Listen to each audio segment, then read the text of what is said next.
Students, बच्चों हमने कल कोयल यह कविता देखी थी। तो देखो कोयल, इस कविता में हमने क्या सीखा कि कोयल की वाणी कैसी होती है, मीठी है, और उससे क्या होता है, उसका आसपास का जो वातावरण है वो रमणीय होता है।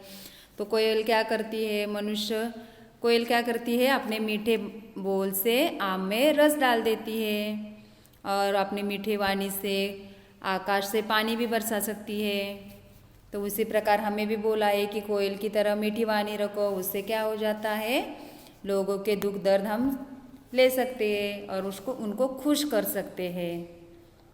ठीक है, तो चलो अब हम देखते हैं कि उसके प्रश्न उत्तर क्या है। देखो प्रश्न पहला क्या है, कोयल की बोली कैसे होती है। कैसे होती है कोयल की बोली? कोयल की बोली मीठी होती है, बराबर है। कोयल आमों से क्या घोल देती है, क्या डालती है आमों में?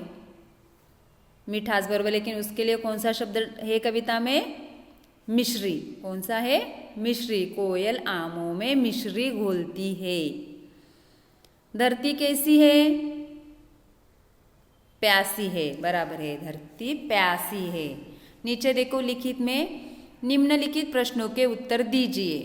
क का प्रश्न देखो, कोयल के कूकने से आम कैसे हो जाते हैं?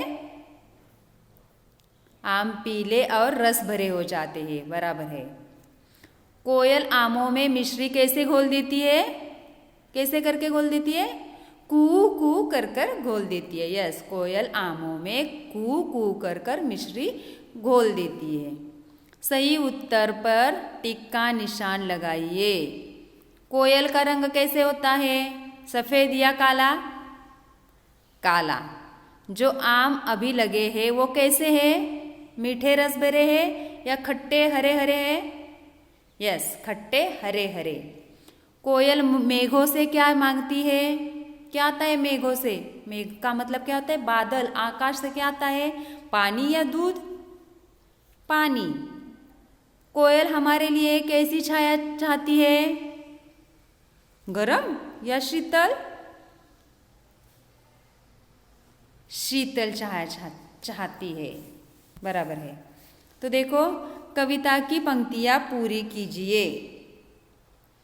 कोयल कोयल सच बतलाओ, क्या संदेशा लाई हो, बहुत दिनों के बाद आज फिर इस डाली पर आई हो। ओके, नीचे देखो भाषा की बात में नीचे दिए गए शब्दों का एक और नाम लिखिए। बादल, इसका मतलब है उसके समानार्थ वाले शब्द लिखने हैं। बादल का दूसरा अर्थ क्या होता है? मेघ। सूर्य, सूरज। सूर्य का दूसरा नाम क्या है? सूरज। चिड़िया, पक्षी, बराबर है। पर्वत, पर्वत का दूसरा नाम क्या है? पहाड़। ठीक है, नीचे देखो, पढ़िए समझिए और लिखिए। अथवा कड़ी धूप में हमको, पंक्ति में धूप से पहले लगा शब्द कड़ी, धूप की। तो यहाँ पे क्या है, पहला शब्द कौन सा है?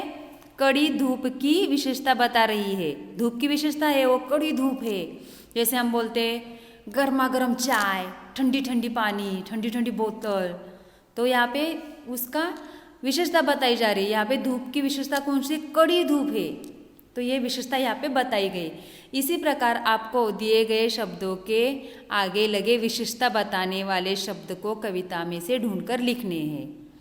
तो देखो यहाँ पे शब्द दिए और उसकी विशेषता क्या है ये आपको यहाँ पे लिखनी है। तो देखो पहला तो शब्द है धूप। धूप तो कैसी है कविता में हमारे? कड़ी धूप है। देखो ख के में है छाया। कौन सी छाया? कैसी छाया चाहिए? शीतल छाया, बराबर है। आम, आम कैसे है हमारे कविता में? रस भरे है, खट्टे मीठे है, पीले है, हरे हरे है। इसमें से कौन सा भी शब्द आप लिख सकते हो।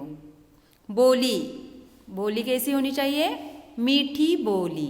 यस। कोयल, कोयल की कौन सी विशेषता है? काली कोयल, बराबर। धरती कैसी है? धरती की क्या विशेषता है इस कविता में? प्यासी धरती। ठीक है, देखो अभी यहाँ पे निम्नलिखित शब्दों के वर्ण विच्छेद कीजिए। वर्ण विच्छेद करना मैंने सिखाया है आपको। देखो यहाँ पे बादल का वर्ण विच्छेद करके दिया है। ब को आ की मात्रा लगी है बा। द में अ का स्वर होता है इसलिए अ। ल में अ बादल। देखो मीठी में क्या आ जाएगा? म को कौन सी मात्रा लगी है? देखो यहाँ पे कौन सी मात्रा लगी है म को? यहाँ पे देखो कौन सी मात्रा लगी है? दूसरे ई की मात्रा लगी है। तो म दूसरे ई की मात्रा, फिर ठ को दूसरे ई की मात्रा, म दूसरे ई की मात्रा, ठ ई दूसरे ई की मात्रा, तो बन गया मीठी।